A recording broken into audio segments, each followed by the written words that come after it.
On April 26, 2002, 23-year-old Stephanie Bennett parked her car outside of her apartment complex in Raleigh, North Carolina. Stephanie was worn out from a long week at work, and so she was looking forward to relaxing and spending time with her friends over this weekend. She grabbed her purse off the passenger seat, got out of her car, and began walking towards her apartment. Stephanie was dressed in business casual work clothes. She had shoulder-length brown hair, brown eyes, and a huge smile. Stephanie's friends said she looked like she could play the perfect girl next door on a TV show. It was a beautiful spring evening in Raleigh, about 65 degrees Fahrenheit, and Stephanie saw a bunch of people out by the lake that was only about 100 yards from her apartment building. Stephanie just continued walking towards the lake, and as she did, she saw all these people out having fun and walking around and jogging with their dogs. Most of the people were Stephanie's neighbors, or they lived in the apartments just on the other side of the woods that were next to her apartment complex. And while Stephanie loved seeing all the familiar faces out there by the lake, who she really liked seeing were all the dogs. And that evening, Stephanie saw a dog she thought looked particularly happy. A big black and brown Rottweiler trotting in front of its owner with its tongue hanging out of its mouth. Stephanie smiled wide and walked over to the owner and the dog, and she leaned down and said hello to the dog. Then after that, she said hello to a couple of her neighbors who were nearby, and then finally she just turned and headed towards her first-floor apartment. Stephanie stepped inside and found her two roommates waiting for her on the couch. The three women had been friends for years, and they still spent as much time together as they could, even though their lives had gotten really busy with work and with boyfriends. Stephanie told her roommates she'd be back in a couple of minutes, and then she went to her bedroom. There, she changed out of her work clothes and put on a t-shirt and jeans. It was Friday, but she and her roommates did not have any big plans. They were just going to hang out at home together. After getting changed, Stephanie grabbed the cordless phone off her bedside table and she called her boyfriend, Walter Robinson. Walter and Stephanie had been together for 4 years, and they were planning on getting married someday. Walter had even bought Stephanie a promise ring, which is a piece of jewelry that typically precedes an engagement ring. Walter picked up the phone on the other end, and he and Stephanie talked about how their days had gone. Stephanie's face lit up whenever she talked to Walter, and she was always happiest when she was with him. But at the time, they couldn't really be together nearly as much as they wanted to because Walter had moved to South Carolina for grad school. They were only about a 4-hour drive from each other, and they would go back and forth to see each other all the time. But that wasn't enough for Stephanie. She wanted to live with Walter and be with him all the time. So recently, she had made the decision to move to South Carolina as well. And she and Walter had already begun looking for an apartment they could share. On the phone, Stephanie told Walter how much she missed him, and he reminded her that she would be in South Carolina before she knew it, and everything would be perfect. Stephanie told Walter that she loved him and then hung up the phone. She was a bit sad when she had to say goodbye, but her roommates were waiting for her in the living room, and they could always cheer her up. That night, Stephanie and her roommates ate dinner, they watched TV, and basically just made each other laugh for hours. Stephanie knew her friends were going to miss her when she moved to South Carolina, but they were also really excited that she was about to take this next big step in her life. A few hours later, Stephanie and her roommates were still sitting in the living room when there was a knock at the door. They weren't expecting anyone, but they lived in the type of apartment complex where neighbors would sometimes drop by to borrow things like sugar or laundry detergent. So Stephanie got off the couch and walked over to the door and opened it up. And standing on the other side was one of her neighbors, a middle-aged guy she knew pretty well, and he looked very shaken. Stephanie's roommates joined Stephanie at the door to see what was going on. Stephanie asked the neighbor if everything was okay, and the man just shook his head and said no. He said he had been walking by outside when he saw something moving in their bushes. It was dark out, and the lights at the apartment were not very bright, so at first he thought it might just be an animal. But as he got closer, he said he saw a man in a hooded sweatshirt, and that the man's face was pressed up against Stephanie's bedroom window. When the neighbor had called out to him, this Peeping Tom had run off, so the neighbor didn't get a good look at him. When Stephanie heard this, she felt a chill run down her spine. Earlier that night, she'd been in her room taking off her work clothes, and she pictured this guy in this hooded sweatshirt just standing there watching her. The neighbor told them he had reported the incident to the apartment manager, but he said Stephanie and her roommates really needed to be extra careful to always lock their doors and keep their blinds closed. They thanked the neighbor for letting them know, and then as soon as he left, Stephanie shut and locked the door. Then the three roommates just stood there in the living room, kind of stunned by what they had just learned. They knew their apartments were not the nicest place to live or anything, but they'd always felt safe here. Now they had to worry about some pervert peeking into their windows and trying to watch them undress. A few minutes later, Stephanie went back into her bedroom. Immediately, she adjusted the blinds on the window so nobody would be able to look in from the outside. Then she thought about maybe telling her boyfriend, Walter, or her dad about what had just happened. She knew they both prided themselves on being strong Southern gentlemen who protected women, but in this case, Stephanie felt like there really wasn't anything either of them could do. The incident had already been reported, and knowing about it would just make her father and Walter angry and upset. And so Stephanie told herself everything would be fine, and in just a couple of months, she'd be long gone to South Carolina, far away from this apartment and the creep who tried to spy on her. On May 20th, 2002, so almost a month after the Peeping Tom incident, Stephanie was getting back home from work again. She got out of her car and she saw people walking around the lake like usual, but this night she didn't stop to talk to any dogs or any of her neighbors. Instead, she went straight to her apartment. The truth was, Stephanie had been feeling anxious and upset all day. The weekend before, she had gone to South Carolina to see her boyfriend, Walter, and it was the happiest she had been in weeks because they had found the perfect apartment. But when it was time for her to drive back home, Stephanie had broken down in tears and told Walter that she just wanted to stay with him. She didn't want to leave. He said he felt the same way, but he reminded her that she'd be back here for good in only a month, and that the time between now and then would fly by. Stephanie knew he was right, but she still felt like every day she spent in Raleigh was a day she wasn't as happy as she could be. And so Stephanie walked into her apartment and quickly closed and locked the door behind her, and right away she had to admit to herself that there was actually another reason she was feeling so anxious. Both of her roommates were out of town, and since she'd learned about the Peeping Tom a month earlier, she had hated being alone in this apartment. Without her roommates there, the place just felt empty. It felt too quiet. So Stephanie turned on the TV just for some background noise. Then she made herself dinner, sat down on the couch, and watched TV while she ate. At about 8 p.m., so a couple of hours after she'd gotten home, Stephanie called Walter from the living room. And they talked about all the things they were going to put in their new apartment to make it really feel like home. Talking to Walter definitely cheered Stephanie up, but she was still dreading sleeping in her apartment by herself. So after she hung up with her boyfriend, Stephanie made herself a cup of tea, which she'd always been told was good to calm the nerves. She took her tea into the bedroom, but left her bedroom door open a crack. She just wanted to make sure she could hear any noises coming from other parts of her apartment. Stephanie then put her cup of tea down on the bedside table and then glanced over at the window to make sure the blinds were still closed. When she saw they were, she felt comfortable, so she got undressed, put on a nightgown, and climbed into bed. Then she reached over and took a sip of her tea, and then picked up a book and read for a bit. After finally feeling relaxed, Stephanie put the book down, flipped off the light, and began to fall asleep. The following afternoon, Stephanie's boyfriend, Walter, came out of one of his grad school classes and immediately began scrolling through his contact list on his phone.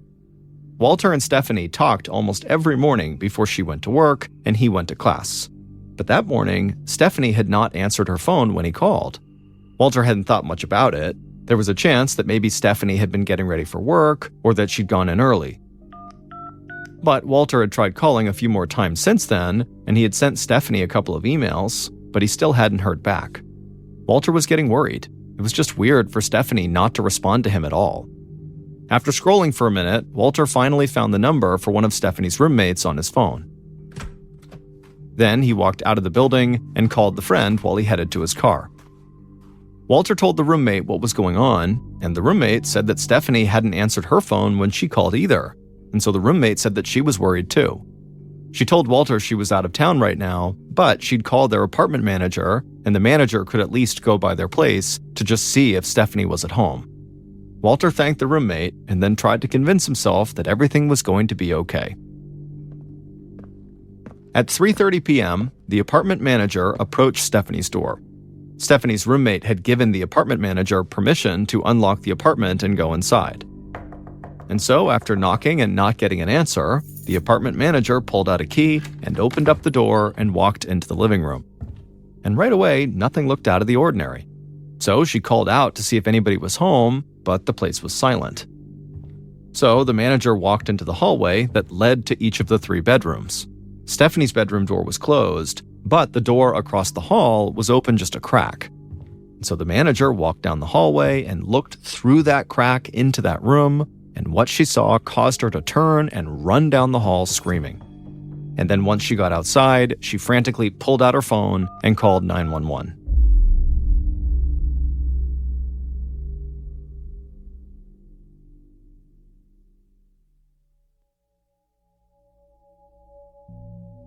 About 10 minutes after that 911 call, Lieutenant Chris Morgan, head of the Violent Crimes Task Force in Raleigh, put on his white fedora hat and walked out of his office.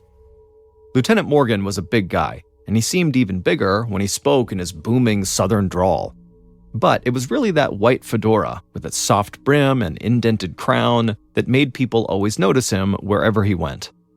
In truth, Morgan had begun wearing the hat when he was a young investigator because he liked how it looked. It was a throwback to lawmen from an earlier time. But Morgan had proven to be a highly skilled detective, and the more crimes he solved, the more attached he became to this white hat. Over time, Morgan had started to see the hat as some kind of a magical charm that helped him close case after case. A little before 4 p.m., Morgan arrived at Stephanie's apartment.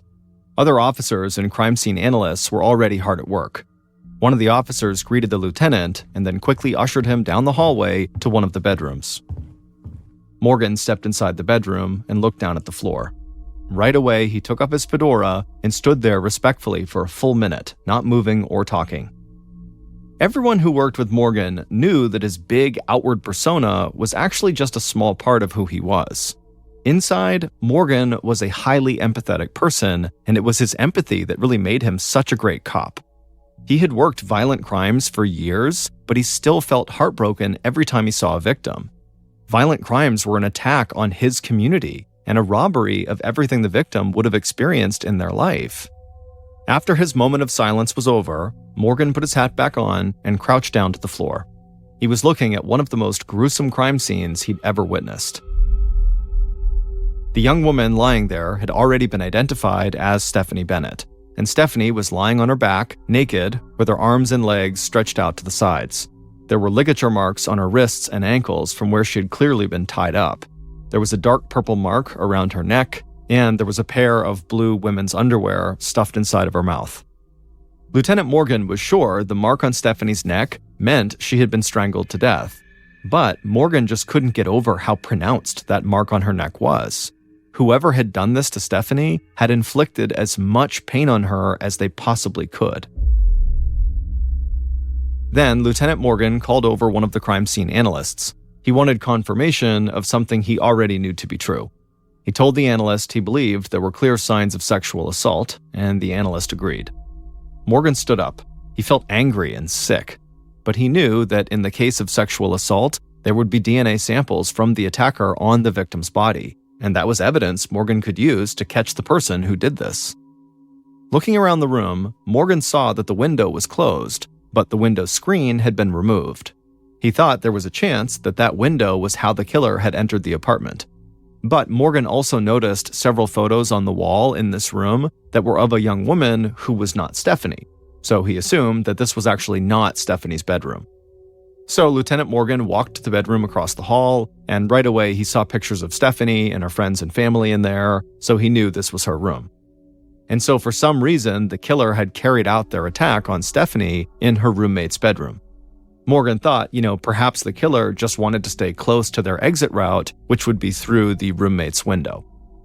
Morgan walked around Stephanie's bedroom, and the way it was decorated really hit him hard. There were stuffed animals on the bed and Harry Potter books on the shelves. All he could think was that Stephanie was barely older than a kid, and some horrible person had crept in here and taken everything from her. Morgan also started thinking about all the apartment complexes near the lake. They were home to a lot of other young women like Stephanie, so Morgan really had to act fast to make sure this did not happen to anyone else. At 9 a.m. the following morning, Lieutenant Morgan and his investigative team were back at Stephanie's apartment complex. They had only wrapped up their initial search a few hours earlier, so most of them had barely slept. but nobody would know that from looking at Morgan. He was full of energy when he walked around the complex to meet up with Stephanie's neighbors. He wanted to know if anybody had seen or heard something on the night of the murder. But nobody had noticed anything strange. In fact, it had been so quiet that the neighbors who shared a wall with Stephanie's bedroom said they hadn't heard any noise at all. Morgan had his team collect information on everybody they could find at the apartment complex. But because of the nature of the crime, the sexual assault and very violent murder, he figured they were looking for a man. Normally, Morgan's first suspect would have been Stephanie's boyfriend, Walter, because in the United States, almost 35% of female murder victims are killed by an intimate partner. But the night before, Morgan had contacted Walter in South Carolina, and the young man had completely broken down on the phone when he heard about what happened to his girlfriend.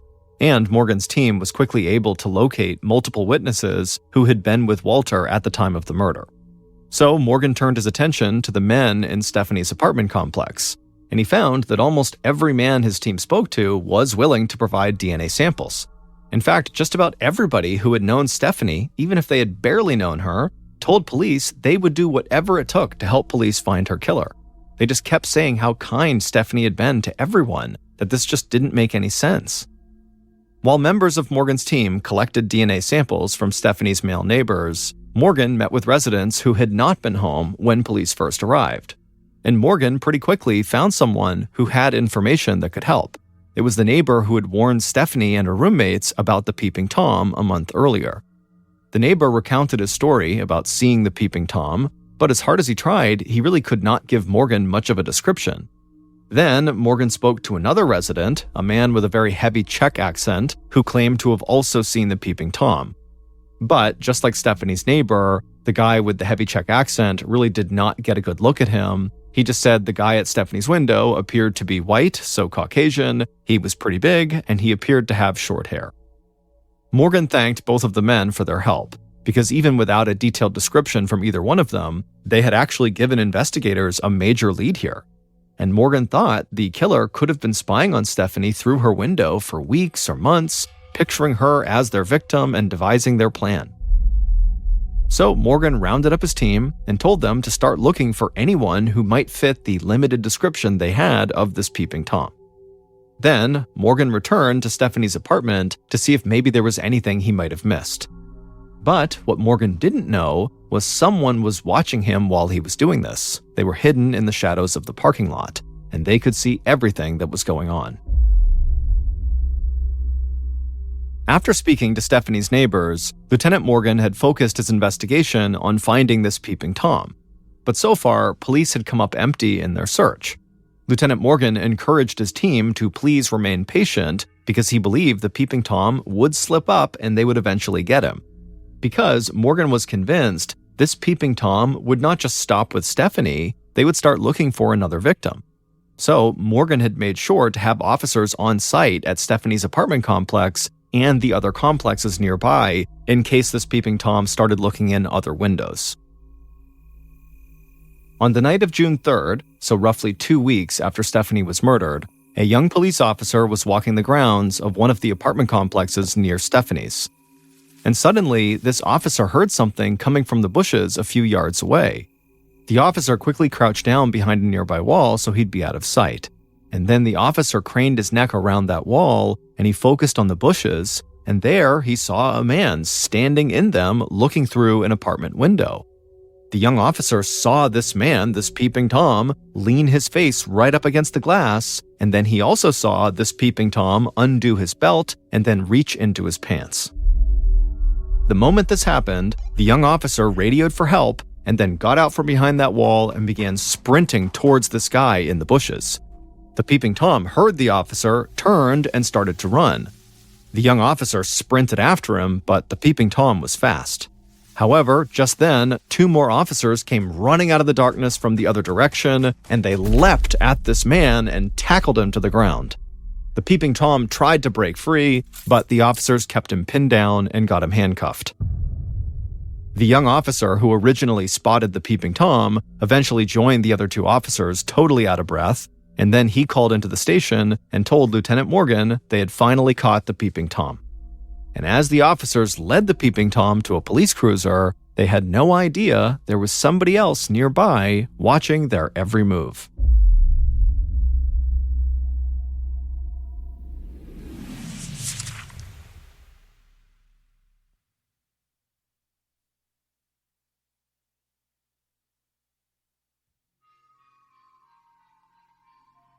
Later that night, the Peeping Tom sat in an interrogation room at the police station. In the hours following his arrest, police had been able to identify him as Christopher Campen. He was 34 years old, he had short hair that matched the description police had gotten, and he had an extensive criminal record. Christopher had been arrested multiple times on misdemeanor charges for, quote, secret peeping, end quote, also stalking, and also exposing himself. And those were all acts that police considered potential gateway crimes that could eventually lead someone to commit full-blown sexual assault or even murder. So, for the first time since Stephanie had been murdered, Lieutenant Morgan thought he had a real potential suspect here. Morgan stepped into the interrogation room and sat across from Christopher. Morgan took off his white fedora hat and put it down on the table, and then greeted Christopher in his booming voice. And that voice, and Morgan's sheer size, made Christopher immediately shift in his chair uncomfortably and look down at the floor. Morgan told Christopher that police knew all about his criminal history, and they knew that earlier that night he'd been spying on a young woman while she got into the shower. Then Morgan just sat back and stared at Christopher. And as he did, Christopher remained silent and just kept shifting around in his seat. Finally, Morgan just asked him if he knew Stephanie Bennett. Christopher immediately sat up straight in his chair, and a look of fear came across his face. He told Morgan he knew who Stephanie was. Basically everybody in Raleigh did, because the case was all over the news. But he said he actually didn't know her, and he didn't have anything to do with what had happened to her. Now, there was no denying what police had caught him doing that night, looking in the woman's window, but he said that did not mean he was also a murderer. Morgan nodded, and then asked Christopher some questions about his criminal history. But the more Christopher spoke, the more Lieutenant Morgan felt like something was off here.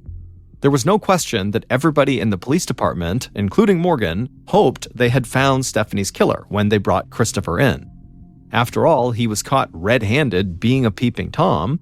He also roughly fit the description of the man who had been seen watching Stephanie through her window, but Morgan had made a long, successful career out of reading people, and he was right way more often than he was wrong. And listening to Christopher, he just did not think this guy could be behind the absolutely horrific crime scene he saw in Stephanie's apartment. A lot of organization and planning had gone into Stephanie's murder. Her killer had clearly been calculated and patient, and they had not left any discernible fingerprints anywhere. But the way Christopher spoke seemed completely scattered, not calm or organized at all. Morgan knew others in the investigation would not want to hear the theory that had just crossed Morgan's mind, that there might be two different Peeping Toms in the apartment complexes near the lake, and that this one they had arrested was not the right one. It was not the murdering Peeping Tom. Still, Lieutenant Morgan was a strong believer in science, so that night, police still charged Christopher with secret peeping and resisting arrest, and officers swabbed his cheeks to obtain DNA samples. Now they would have to wait to see if Christopher's DNA matched the DNA found on Stephanie's body. It only took a few days for Lieutenant Morgan to be proven right about Christopher. The DNA samples did not match those found at the crime scene. Christopher was indeed a Peeping Tom, but he was not Stephanie's killer. Morgan, by this point, had been pretty sure that this would be the outcome, but he was still disappointed. He had stayed in close contact with Stephanie's family, and he had promised them that Stephanie's killer would be found. But now he was getting concerned, because they were weeks into this investigation, and he no longer had any legitimate leads. And not long after Christopher's DNA test results came in, Morgan got more bad news from the crime lab. The DNA samples found on Stephanie's body did not match any samples in the state or national DNA databases. In short, that meant that the one major piece of evidence investigators had found had not given them any idea who killed Stephanie. So Morgan went back to square one and just started re-interviewing residents at Stephanie's apartment complex. But he didn't discover anything that gave him the break in the case they desperately needed. On top of that, there was something else that kept gnawing at Morgan. almost every man who lived in the apartments had voluntarily provided DNA samples. But there were a few men who had refused. However, without just cause, Morgan couldn't force them to submit DNA samples. So he believed there was still a chance that someone who lived close to Stephanie was her killer. Police just needed something to point them in the right direction. They at least needed enough evidence to get a warrant to obtain the DNA samples they were missing. But after months of interviewing residents and monitoring the grounds, investigators still did not have anything to go on. And by the fall of 2002, Morgan knew the case was going cold. And as more time passed, he felt like he was failing Stephanie's family. Then 2002 came to an end, and then all of 2003 passed with no real progress on the case. Stephanie's story slowly disappeared from the media, and it almost seemed like the community had moved on. But Morgan was determined to keep the promise he'd made to Stephanie's family, even if he was not the one to solve Stephanie's murder. In April of 2004, almost 2 years after Stephanie's murder, Lieutenant Morgan called on Detective Ken Copeland to take over Stephanie's case. Copeland was a member of the Ha-il-Wa-Saponi Indian tribe, and he'd grown up in a rural area not far from Raleigh. He also was a former United States Marine who looked like he could punch a hole through a brick wall. But most importantly to Morgan, Detective Copeland was known around the department as the, quote, garbage man. Copeland was so detail-oriented that he would often find small pieces of evidence that other cops had just assumed were garbage. So Morgan knew that if anyone could discover something that he had missed, it would be Detective Copeland. After getting the assignment, Copeland immediately laid out a plan to re-interview as many people as he could at Stephanie's apartment complex who had been a part of the initial investigation. He hoped that somebody would have new information for him. The process was slow going, and getting people to help police again, years after the murder, was not always easy. But several residents did tell Copeland something that had not come up before. They said they remembered seeing someone that they didn't know who seemed to spend day after day after day just watching the police conduct their investigation during that initial investigation period. But nobody could give Copeland a decent description of this person because this person always seemed to be just out of sight or blending in with a crowd. Nothing Copeland heard was enough to give him a solid lead, but he was sure this was significant, and he wondered if maybe the killer had come back to the scene of the crime just to relish in what they had done. But even with this new information, Copeland did not rush to any conclusions. He was trying to rebuild this case from the ground up, and he was confident his method would pay off. And finally, in February of 2005, 10 months after Copeland had taken over the case, he caught a massive break. He was back at Stephanie's apartment complex to conduct another round of interviews when a man came running towards him, calling out in a strong Czech accent. The man was one of the people who had told police early on that he had seen the Peeping Tom by Stephanie's window. The man came up to Copeland and just started talking right away, sounding very excited. He said he had remembered something, and it was very important. In fact, the man couldn't believe it had taken this long for him to remember this. He told Copeland that when the Peeping Tom had run away from Stephanie's window, he'd headed towards the apartment complex that was just on the other side of the woods. Copeland felt a rush. Police had searched those apartments early on, but nothing had come of it, and Copeland had spent the bulk of his time focused on Stephanie's complex. Now suddenly, he had a strong feeling that he would find what he was looking for just beyond the woods. Copeland thanked the man with the Czech accent for his help and then headed toward the neighboring apartment complex. When he got there, he went right into the management office and he asked one question of the people in that office. Were there any residents in their building who made a practice out of spying on other residents? The people in the office didn't even hesitate. They said absolutely there was one person who did do that, and they pointed Copeland toward that person's apartment. Copeland's time as a U.S. Marine had enabled him to remain calm in even the most stressful situations. But in this moment, as he walked towards this apartment, he could feel his heart beating faster and faster. Copeland was sure that talking to whoever lived in this apartment would finally break this case wide open. Copeland finally arrived at the apartment, and after taking a deep breath, he knocked on the door. A moment later, the person who lived there answered, and they were clearly intimidated by how big Copeland was. But Copeland smiled, introduced himself, and showed his badge, and the person let him inside. Copeland didn't waste any time. He asked this person right off the bat if they knew anything about Stephanie Bennett's murder. And within minutes, Copeland knew the case had its first real suspect in years. After that meeting, Detective Copeland followed up on some of the information he had just gotten. Then he rushed back to the police station and told Lieutenant Morgan he was sure they had a lead that would finally pan out. Morgan felt a mix of relief and urgency. Detective Copeland, the garbage man, had come through just like Morgan had hoped.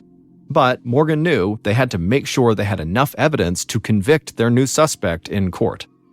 Copeland had gathered a lot of information that day, and so with Morgan's help, they were able to secure warrants that would allow police to conduct surveillance on their suspect and to obtain a DNA sample without the suspect's cooperation. After visiting the apartments near Stephanie's, Copeland had been trying to secure a DNA sample from their new suspect. But this suspect had stayed one step ahead of Copeland. This man somehow knew he was being pursued, and he seemed to be a master at covering his tracks. When the suspect went to restaurants, he always ate finger foods so he wouldn't leave prints on forks or knives. He also pocketed any straws he used, and he flushed his napkins down the toilet. At work, he wiped down his computer and desk every day, and he never disposed of anything in the trash can by his desk or in the dumpster outside the building. Detective Copeland knew the suspect was beating him, but he also knew the suspect's one small weakness. The man had a sweet tooth. The suspect's boss had told Copeland that the man often ate ice cream and other snacks at work, so Copeland had come up with a last-ditch effort to get a DNA sample. He had asked the suspect's boss to arrange a lunch for her entire department, and he had asked the boss to do something important at that lunch. So, on September 15th, 2005, almost 3.5 years after Stephanie's murder, 2 members of Copeland's team were dressed in plain clothes, sitting inside of a Golden Corral restaurant. The officers watched from across the restaurant as the suspect's boss walked up to the buffet line and grabbed a tray and put some banana pudding on it. The tray trembled in the boss's hands because she was so nervous, but she did the very important thing Copeland had asked her to do.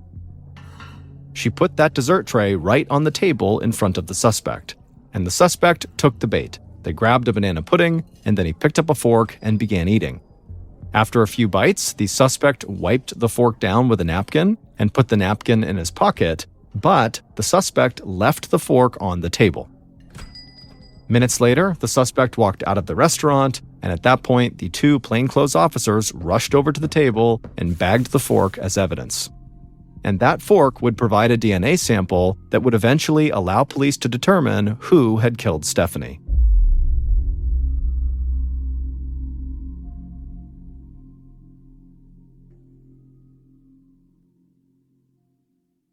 Based on interviews, DNA samples, and evidence found at the crime scene, here is a reconstruction of what police believe happened to Stephanie Bennett on the night of May 20th and the early morning of May 21st in 2002.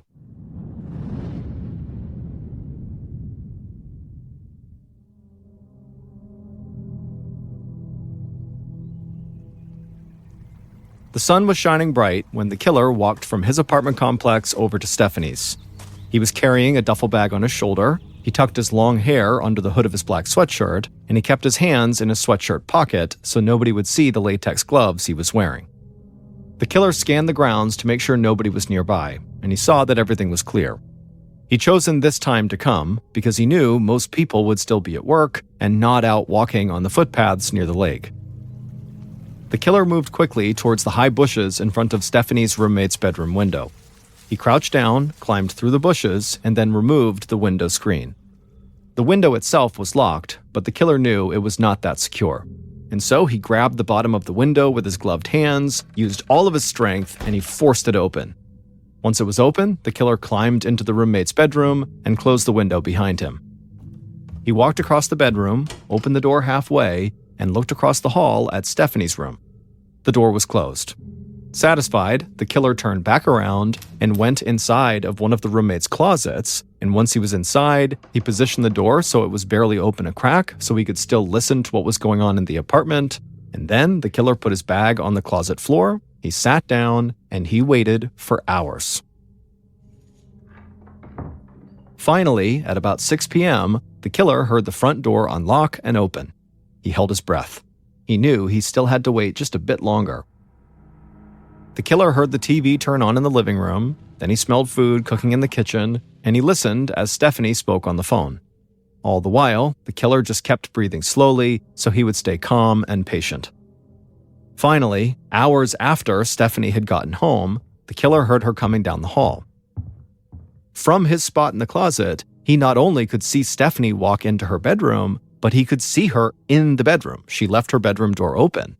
So the killer watched Stephanie as she got undressed and put on her nightgown. Then he saw Stephanie grab a book and get under her covers, and he waited while she read. Then the killer saw the light go off in Stephanie's bedroom, and he felt a jolt of adrenaline. It was time to go. The killer grabbed his bag, stepped out of the closet, and then placed the bag down right in the middle of the bedroom floor. Then he rushed out of the room, he went across the hall, he slammed open Stephanie's door, and he leapt onto the bed, pinning Stephanie down. Stephanie was in complete shock and terror, but the killer just pushed one hand over her mouth to keep her quiet, and he used the other hand to hit her multiple times. Stephanie was stunned and already bleeding. With one hand continuing to cover Stephanie's mouth, the killer pulled her off of her bed and dragged her across the hall into her roommate's bedroom where he had left the bag. Stephanie fought back and tried to break free, but the killer was so strong and he held her down and managed somehow to keep her totally silent. The killer dragged Stephanie into the center of the room, and then he reached over into his bag and took out several pieces of rope. And then using that rope, the killer quickly bound Stephanie's wrists behind her back, and then he pushed her onto the ground, and then he used the other piece of rope to bind her ankles, and then once she was all tied up, he removed all of her clothing, and then he shoved her underwear into her mouth to gag her. Then the killer left Stephanie on the floor of the roommate's bedroom, and then the killer crossed the hallway back into Stephanie's bedroom. And there, the killer went into Stephanie's dresser and looked through her clothes and eventually removed a piece of Stephanie's underwear. This would be his trophy. After that, the killer walked out of Stephanie's room, closed the door, and then went back into the room where Stephanie was bound and gagged on the ground. The killer placed his trophy inside of his bag and then turned his attention to Stephanie. The killer raped Stephanie. And then after he was done, he reached into his bag again and pulled out a long metal wire. He leaned over Stephanie, wrapped that wire around her neck, and slowly strangled her to death. After she was dead, the killer just stared at Stephanie's body for a whole minute. Then he threw the wire back into his bag and also cut the restraints off of her wrists and ankles and threw that rope back into the bag as well.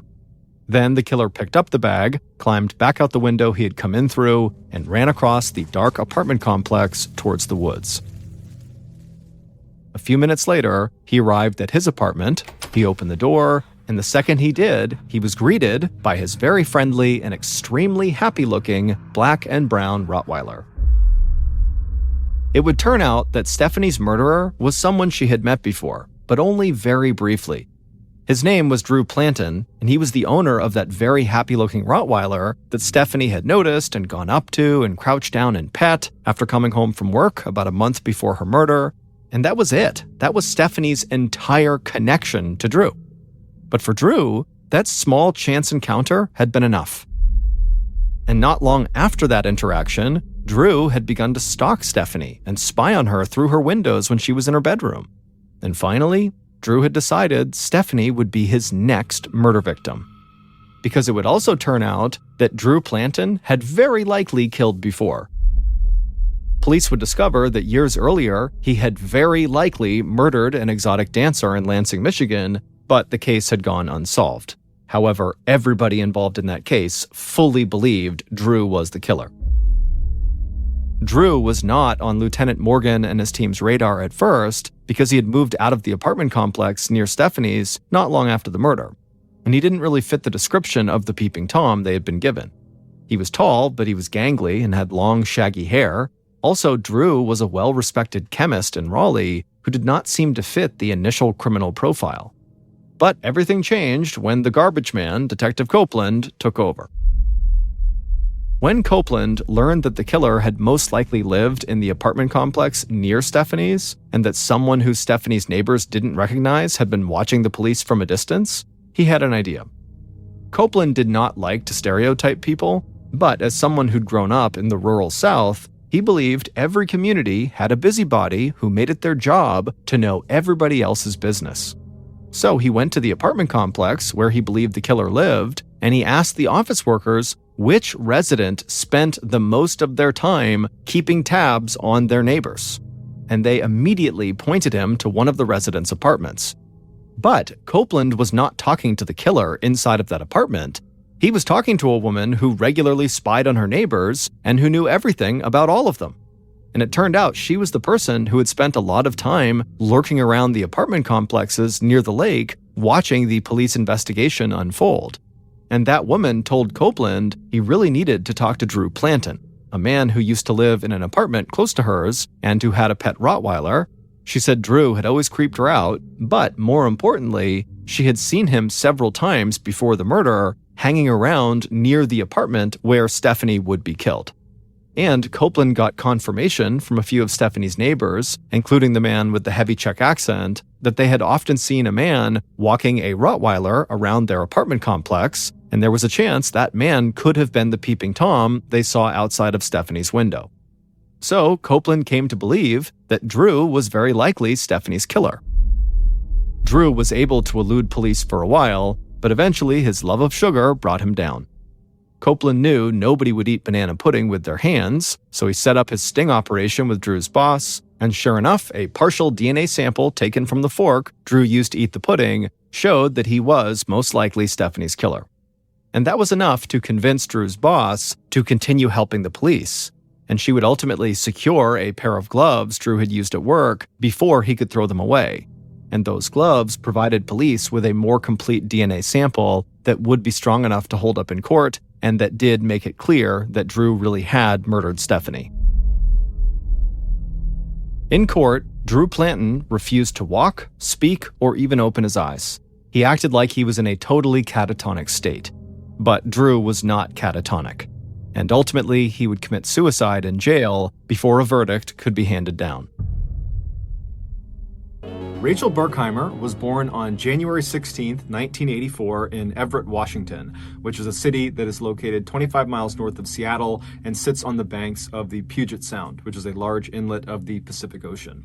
At the time of her birth, Rachel's parents, Bill and Denise, already had one child, a daughter named Megan, and so when Rachel arrived, they decided their family was complete. Initially, there was some concern that Rachel could have some health issues, because by the time she was 2.5 years old, she still was not talking, and so her parents were concerned she could be deaf. But shortly after they went to a specialist about her hearing, Rachel would say her first words, and then from that point onward, her parents could not get her to be quiet. As a youngster, Rachel had a huge imagination. In preschool, she would pretend her fingers were imaginary friends and she would speak to them during class, often getting in trouble because of this. She also had a prized collection of troll dolls, who she gave very intricate backstories to. By the time Rachel was in grade school, she had developed a keen sense of humor. Specifically, she had the gift of mimicry. She could basically become any of her friends or her family members, and everyone thought it was really funny. In addition to her bubbly personality, Rachel was also a very gifted athlete who was always one of the very best players on her basketball, soccer, volleyball, or track team. All this despite growing to be only 4 foot 11 inches tall. Speaking of her smaller stature, even though she was not self-conscious about it, Rachel did wear 4-inch platform shoes virtually everywhere she went, including just going out to the mailbox. In high school, unsurprisingly, Rachel became very popular. Her father joked that he was her answering machine because her many friends would call the house day and night looking for her. But despite this abundance of friends, Rachel took all of her relationships very seriously. She never forgot anybody's birthday, and she would even sometimes send out these random cards that weren't even on birthdays to her friends and to her family members, just telling them how much she loved them. By 2001, when Rachel was 17 years old and in her third year of high school, it just seemed like she was this amazing person who was destined to live a totally charmed life. However, this would not last. Of all of her friends, Rachel's best friend was an 18-year-old boy named Corey Haynes. She had met him when they were young, and they had quickly become soulmates, at least according to their families. However, their relationship was not a romantic one. It was more of a brother-sister style relationship. They spent nearly all of their time together, and in the rare times they were not together, they could always be found speaking on the phone. In the summer following Rachel's third year of high school, Corey was riding in a car with 3 other students from his and Rachel's school. Rachel was not with them. And at some point, the driver of the vehicle lost control of it and started to flip off the road. And when it finally came to a stop 100 feet away from the road, Corey and one of the other student passengers, a 17-year-old named Levi Whiting, were both unfortunately deceased. When Rachel heard the news about this crash, she fell apart. Not only was Corey literally her best friend in the world, but she was also very close with Levi as well. And so over the rest of that awful summer, Rachel spent most of her time crying in her bedroom, looking at pictures of her and Corey and her and Levi. Her older sister, Megan, would say that Rachel was just beyond heartbroken. It was like all of the joy and happiness that normally characterized her was just gone. Finally, that summer did come to an end, and it was time for Rachel to return to Marysville-Pilchuck High School to begin her 4th and final year. Her family hoped that finally being around some other students again would help heal her and help her move on, but unbelievably, over the course of that school year, 4 more students, all of whom were friends with Rachel, would die. There was a suicide, there was a drowning, a hit and run, and an accidental shooting. It was like the school was cursed. By the second half of that school year, Rachel, like many other students at the school, had become deeply depressed. The trauma of losing so many people close to her had just crushed her spirit. When her grades, which were normally quite good, began to decline dramatically, her parents pulled her from the high school and enrolled her in an alternative high school. They also began sending her to grief counseling.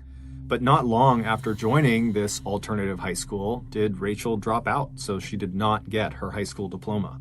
Her parents were not happy about this decision, but they did understand their child's life had been completely disrupted in a catastrophic way over the past year. I mean, the trauma she had experienced already as this young person was more than what most adults would experience in their entire lifetime. And so they honored their daughter's decision to drop out, and they just gave her some space to try to figure out what she wanted to do next.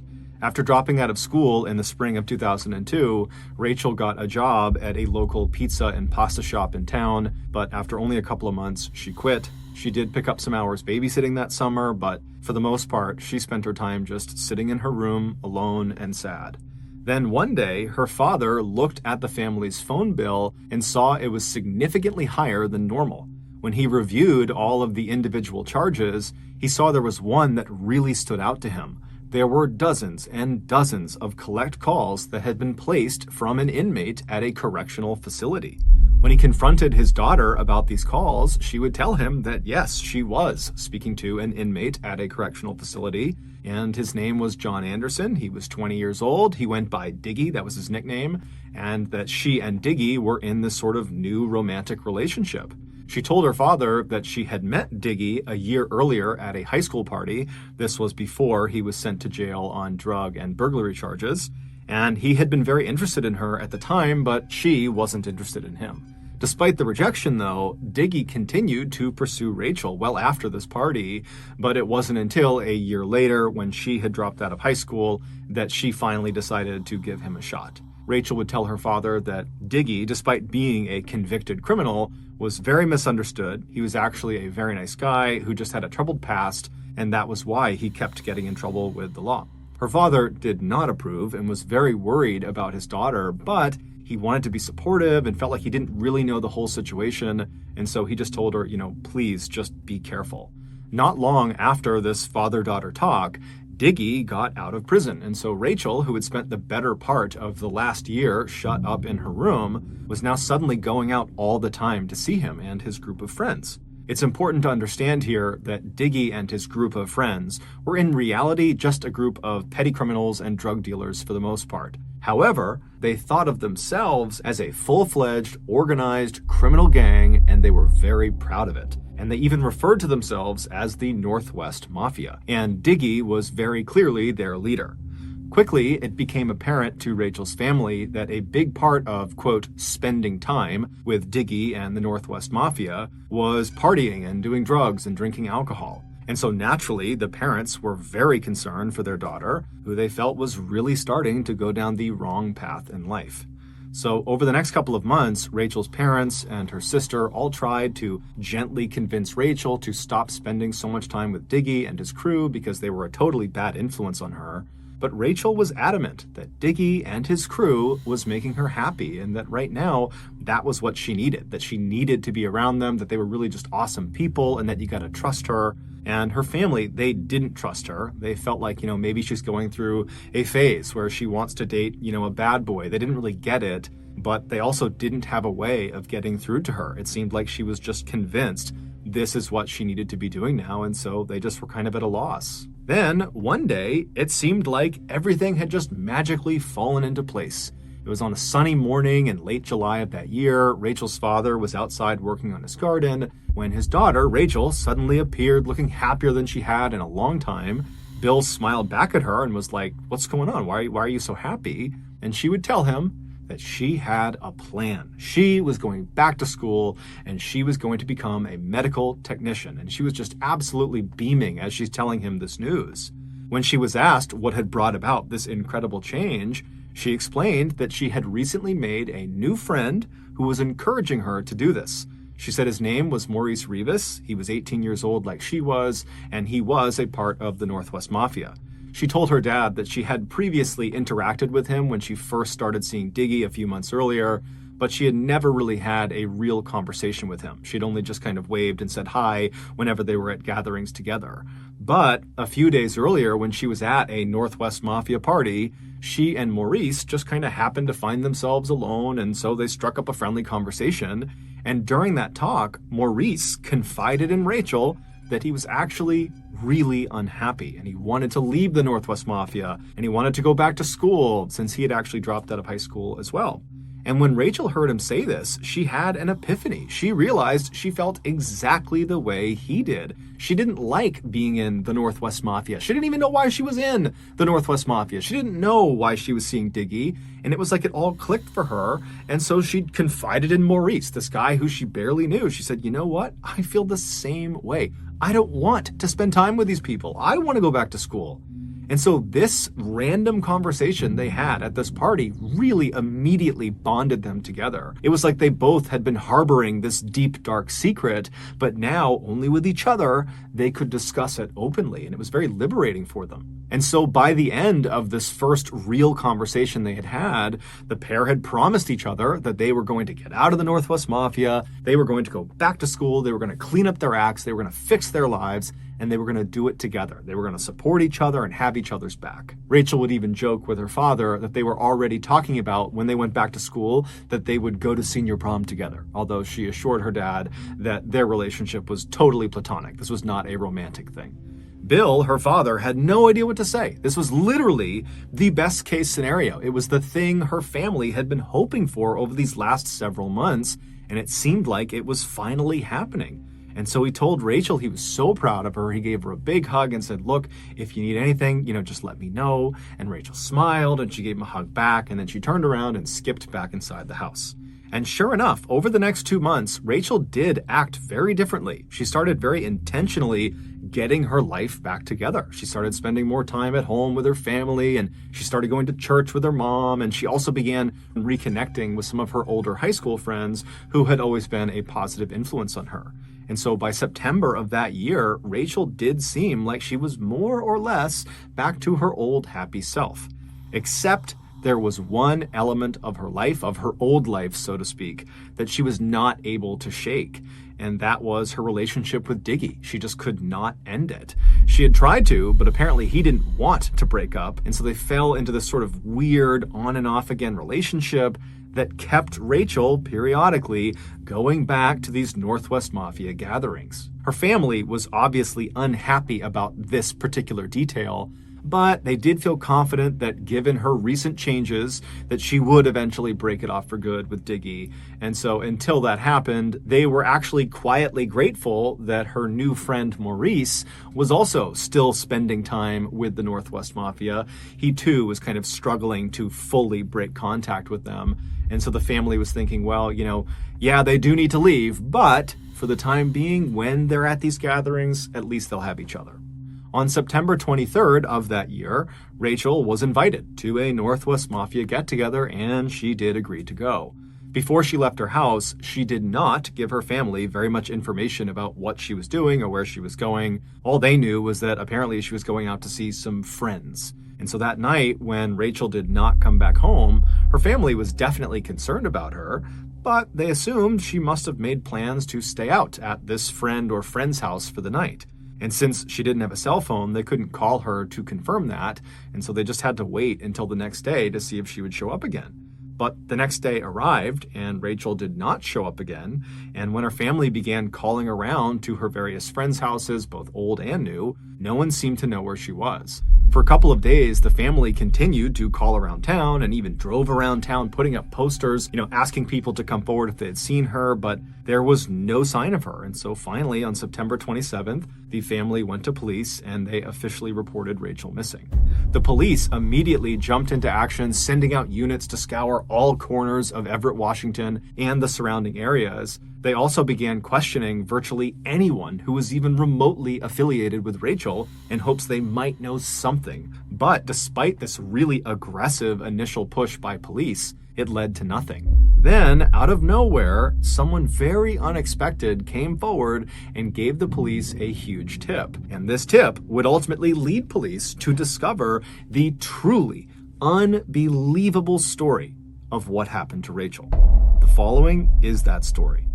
After leaving her house on the afternoon of September 23rd, the day she told her family she was going to see friends, Rachel made the short drive over to 16-year-old Nathan Lovelace's house. He was going to be the host for that evening's get-together with the Northwest Mafia. When she arrived, Nathan, along with Rachel's good friend Maurice and a 17-year-old named Matthew Durham, were sitting in the living room, and while they waited for more friends of theirs to arrive, Nathan's father suddenly came home. Apparently, he had gotten off work early, and so not wanting to hang out around the prying eyes of a parent, the trio decided it would be better if they just left and spent their night at someone else's house. And so they made their way over to Kevin Jihad's house. Kevin was a 32-year-old, and he owned his own place. When they arrived, they found Kevin, along with 22-year-olds John Whitaker and Jeffrey Barth, and 20-year-old Tony Williams, all sitting around in the living room, just kind of joking around. They're playing video games, they're drinking alcohol, and they're smoking marijuana. Rachel, along with Maurice, Nathan, and Matthew, just took up spots on the couch right near the entrance to the room, and before long, they were joking around and having a good time too. At 4 p.m., Rachel's on-again, off-again boyfriend, Diggy, stormed into Kevin's living room looking furious. Without warning, he punched two of the guys sitting nearest Rachel, and then he pulled out a gun and he began aiming it wildly around the room. And this instantly silenced the group because no one knew what he was on about. And Rachel, who's sitting right near the door, she does not want to be part of this, and she's thinking this has nothing to do with me, and so she decides she's going to get up and kind of slip out and let them deal with Diggy and whatever is going on in here. And so she stands up, trying to be as quiet and small as she can, and she begins edging towards the door. But in order to fully leave the living room and escape this situation, she would need to walk right past Diggy, who was standing in the doorway. And as she got closer to him, about to make that move out of the room, Diggy seemed to notice her, and he put his gun down, and he turned to face her, and then he turned his whole body so he was squared up with Rachel, as if he was getting ready to fight her. And then Rachel just kind of tried to make herself as small and as timid as she possibly could, and she tried to just slip past him, but right as she did, Diggy reached out with his left hand, and he grabbed her scalp, he grabbed her hair, and then he wound up and he blasted her in the face with his right hand, and then with his left, he kind of chucked her back into the room she had just tried to escape from. And then the worst night of Rachel's life would begin.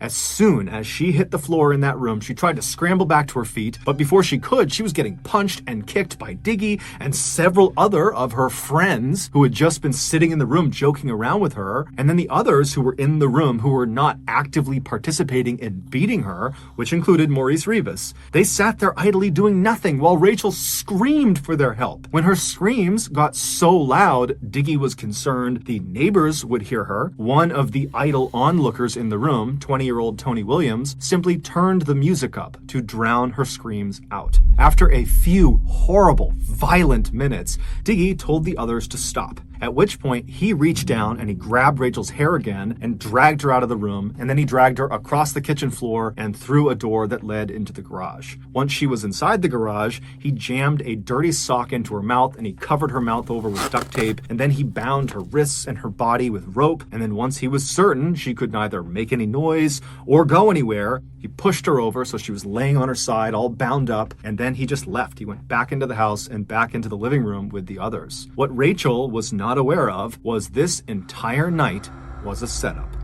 Diggy was furious with her, most likely due to a combination of rage that she had tried to break up with him and just jealousy that she was now showing affection to other men in the group, such as Maurice and a few others. And so Diggy had ordered the other members of the Northwest Mafia to help put her in her place. It was unclear exactly what he meant by this, but all of the Mafia members knew this meant physically harming Rachel in some way, and they agreed to it. Originally, the plan had been to lure her to Nathan's house under the false pretenses of just a normal night hanging out with some friends, and then at some point, Nathan, Matthew, and her close friend Maurice would abduct her and bring her to Diggy for whatever else he had planned for her. But Nathan's dad had come home early before they could enact their plan, and so when that happened, Nathan had to sneak off and privately call Diggy and ask what to do next. And Diggy, who was totally frustrated by this, just said, you know what, bring her to Kevin's house and we will all deal with her when she gets here. So when Rachel sat down on the couch in Kevin's house next to Maurice and her other friends, who she thought she was just enjoying a fun night out with, in reality, they were all acting. They were trying to act like this was just another night and kind of get her off guard so that when Diggy came storming into the room pretending to be mad, which was the sign, they would all attack her. But now that the plan had worked and Rachel had fallen into their trap and had gotten badly beaten up and was restrained and helpless in the garage, Diggy didn't have a plan for what they were going to do next. So instead of doing anything, the 8 guys who had just beaten up and restrained Rachel just simply went back to doing drugs and drinking and playing video games in the living room. Then, a few hours later at 9 p.m., Kevin's girlfriend, Trissa Connor, she came home, and when she did, she entered the house through the garage. And when she saw Rachel laying on the ground, restrained, badly beaten up, her left eye is totally swollen, she ran over to her because, one, she actually didn't know who Rachel was. So this is just a random girl in her garage that's beaten up and restrained. And so she runs over to her, she rips the tape off of her mouth, she pulls the sock out, and right away, Rachel is pleading with her to let her go, she won't tell anyone,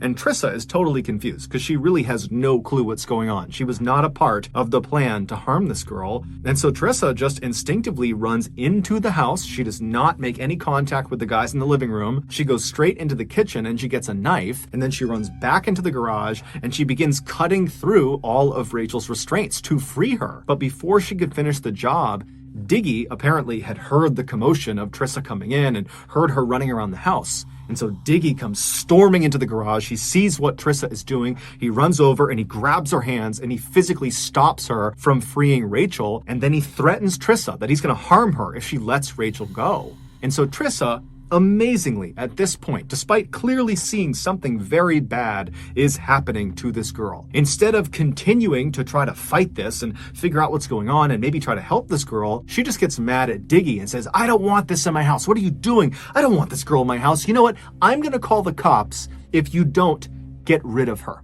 Meaning, I don't care what you do with her, but I don't want this in my house. I don't want to be involved with whatever this is. And then she promptly begins to leave Rachel alone with Diggy. She starts walking away, and Rachel, she's heartbroken. This was her way out. She was about to be let go, and now Trissa is leaving her behind. And so Rachel's begging her to come back. Please, you gotta let me go. But Trissa didn't listen. She walked into the house and shut the door behind her. And then Diggy, who was still in the garage, he just immediately turned around. He tied Rachel back up. He stuffed the sock back in her mouth. He taped her shut. And then he went right back into the house and shut the door, leaving Rachel all alone again. But a few minutes later, Diggy would come back, this time with John Whitaker, and the two of them would show up with this black duffel bag, this huge bag. And they walk over to Rachel, who's now whimpering in the corner. She'd kind of pushed herself to the side. And they lifted her up and they forced her small body into this black bag, and then they zipped it shut.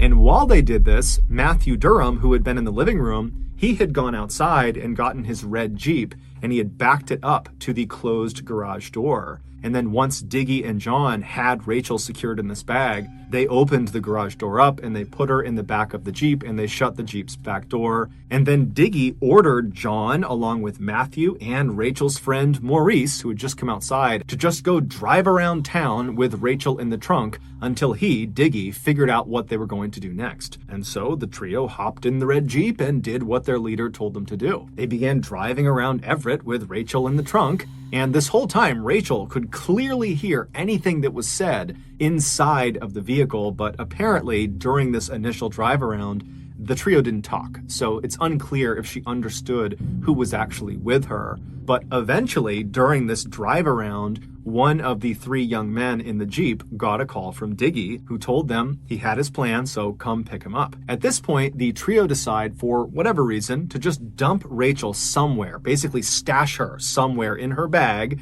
and go pick up Diggy. And then once they had Diggy, they would go back, they would get Rachel, and then they would figure out what they were going to do. They'd hear the plan that Diggy had in store. And so Matthew drove the red Jeep about 10 miles north of Everett to a quiet cul-de-sac in this suburban neighborhood. And then once the Jeep was stopped, Matthew and Maurice got out and they went around to the back of the Jeep, they opened it up, and they pulled Rachel out of the trunk and they walked her over and put her behind some big tree on someone's front property. Now, it's nighttime, this was not a well-lit up area, and so they thought by putting her behind this tree, she'd be out of sight of the road and, no one would see her. And they also decided that one of them would need to stay back and guard her to make sure she didn't escape or that nobody did accidentally find her. And they decided Maurice would be the one who would stay back and do that.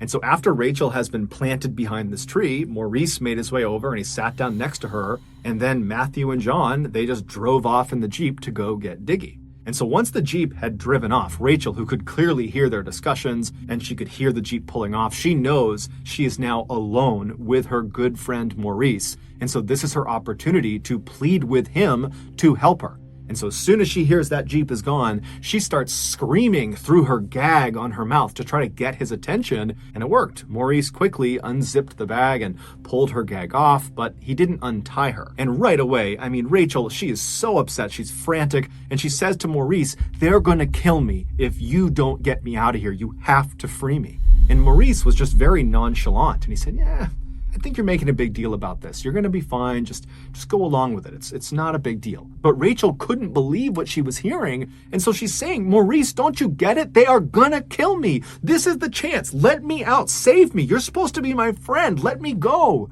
But Maurice just continued to do nothing. He just kept telling her it wasn't a big deal. She was blowing this up out of proportion. And then at some point, Rachel, after quite a bit of time had passed, and now she's thinking, Diggy and the others, they're going to be back soon. And so she says to Maurice, "You know what?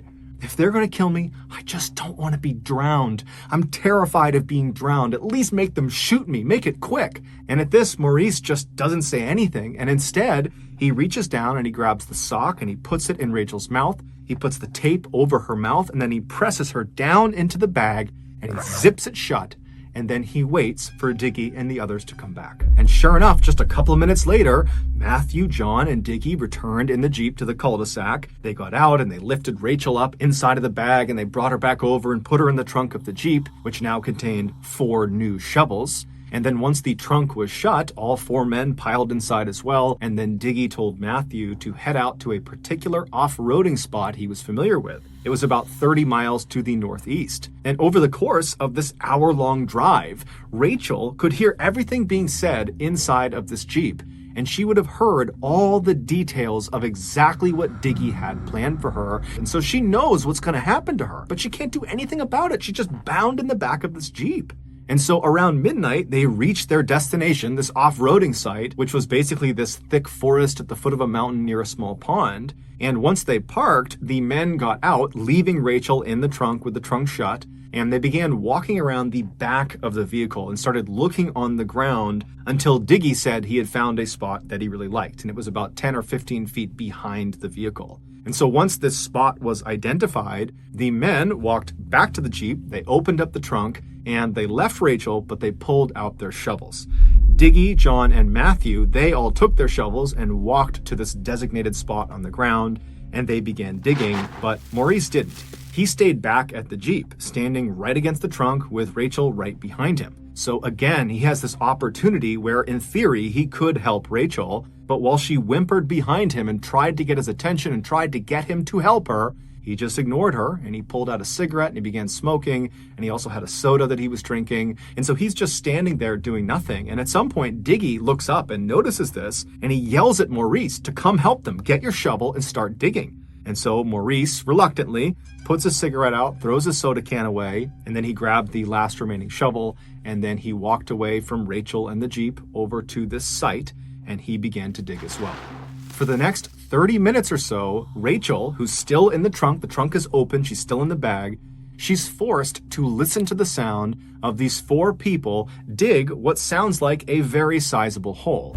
And then when they finally stopped digging, she heard them chuck their shovels aside and start walking back over to her. And when they reached her, they unzipped the bag and they pulled her out and they sat her down on the back of this Jeep. So she's kind of sitting, looking in the direction of this dig site. And as they begin cutting off her restraints and removing the tape from her mouth, she gets a clear view of what they had been digging, and she knows immediately what it is. They were digging her grave. After all the restraints and everything was off of her, Diggy ordered John to start taking all of her clothes and jewelry off. Rachel knew at this point she was about to die. There was nothing she could do to stop it. She was outnumbered. She was in the middle of nowhere. She would have been overpowered. So she knows she's going to die. And so she had nothing to lose. And so when John grabbed her and tried to rip her clothes off, she fought back aggressively. And she looks at Diggy and she says, "At least allow me the dignity of removing my clothes and jewelry myself." And so Diggy looks at her and he says, "Fine." And so all of the men back up. And then Rachel, in front of these 4 people who earlier that day she would have considered her friends, she began taking all of her clothes off. And then after she had removed all of her clothes and all of her jewelry, she left one ring on her hand. And she clutched it with her other hand. And she looked at Diggy and said, "Can I please just keep this one?" The ring she was holding on to was a ring that her good friend Corey Haynes had given her right before he was killed in that car accident. And Diggy just says, "No." And he reaches out and he literally pulls it off of her hand. And so standing there completely naked and alone and terrified, Rachel was then ordered by Diggy to start walking towards the grave. And so Rachel, with as much grace as she could muster, stood up straight, took a deep breath, and began walking. And then she finally reached the edge of the grave, at which point Diggy told her to walk down inside. And so Rachel very carefully turned around and lowered herself down into the grave.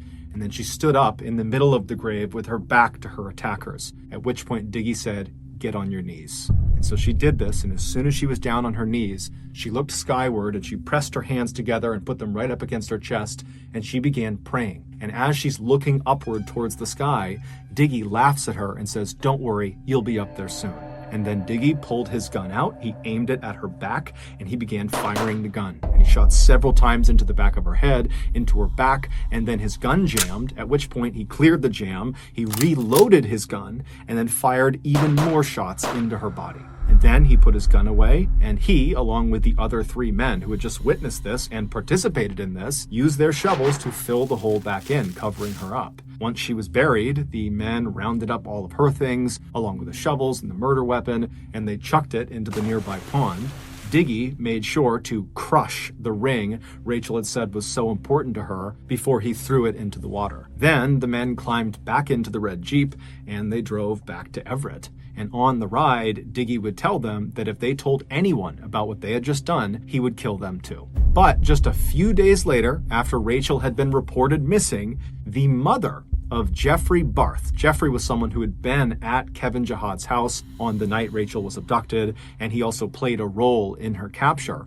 His mother, Jeffrey Barth's mother, behind his back, went to police and told them that she thought her son knew something about Rachel's disappearance. And so the police, they rushed to Jeffrey and they interviewed him, and he would quickly say, "Oh, I don't know anything, but you should talk to Matthew Durham." Matthew, if you remember, was the driver the night Rachel was killed. He also helped dig her grave and he witnessed her murder. And when police spoke to Matthew, at first he refused to speak and tried to act tough, but when the police ratcheted up the pressure, he cracked and he told them everything, including where to find Rachel's body. And as soon as it became clear the police had Rachel's body, every other member of the Northwest Mafia who had been involved in Rachel's murder rushed to speak with the police because they were all trying to save themselves by blaming the other people in the group. And so that is why we have such a clear picture of exactly what happened to Rachel in her final moments, because those responsible told the police everything. During their trials, all 8 of the accused Northwest Mafia members were smug and did not take responsibility for their actions. But the worst of all of them by far was Diggy. During his trial, he smiled, and he even repeatedly turned around to look at Rachel's family so he could laugh at them and wink at them. Ultimately, all 8 of the accused were found guilty of various charges ranging from rendering criminal assistance all the way up to first-degree murder. 16-year-old Nathan Lovelace, whose home was supposed to be the site of the kidnapping, was sentenced to 116 days in jail. 20-year-old Tony Williams, who turned the volume of the music up to drown out Rachel's screams, and who also got the duct tape for Diggy when he was restraining Rachel in the garage, he received slightly more than 9 years in prison. 22-year-old Jeffrey Barth, who played a large role in subduing and kidnapping Rachel, and whose mother had gone to police and tipped them off about what had happened, he received 10 years in prison. 18-year-old Maurice Rivas, who was Rachel's closest friend in the group and who had pledged to support her and have her back as they got their lives together, he was sentenced to nearly 26 years in prison for assisting in Rachel's abduction and helping dig her grave. 17-year-old Matthew Durham, who drove the Jeep that carried Rachel to her death and who also helped dig Rachel's grave, he received 26 years in prison. 32-year-old Kevin Jihad, who was determined to have masterminded the finer details of the abduction and the murder, he was sentenced to nearly 37 years in prison. 22-year-old John Whitaker was sentenced to life in prison for being directly involved in the entire abduction and murder process.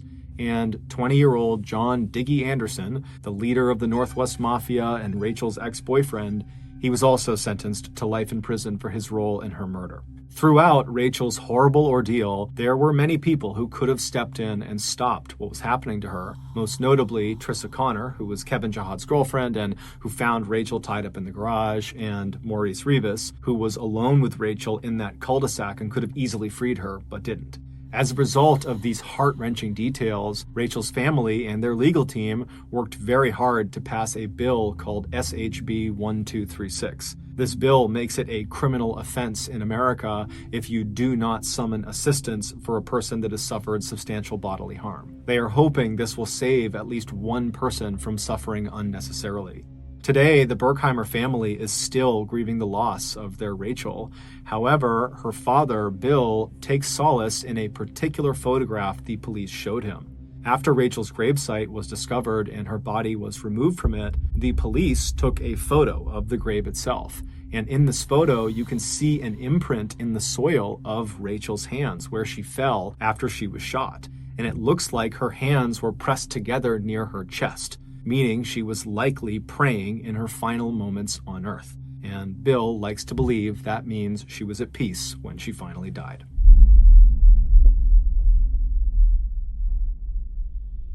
Thank you for listening to the Mrballen podcast. If you enjoyed this episode, please offer to hang the 5-star review button's new 75-inch TV on their wall, but purposefully miss all of the studs. Also, please subscribe to the Mrballen podcast on iTunes, Amazon, Spotify, and everywhere else you get your podcasts. This podcast airs every Monday and Thursday morning, but in the meantime, you can always watch one of the hundreds of stories I have posted on my YouTube channel, which is just called Mrballen. If you want to get in touch with me, you can direct message me on any major social media platform.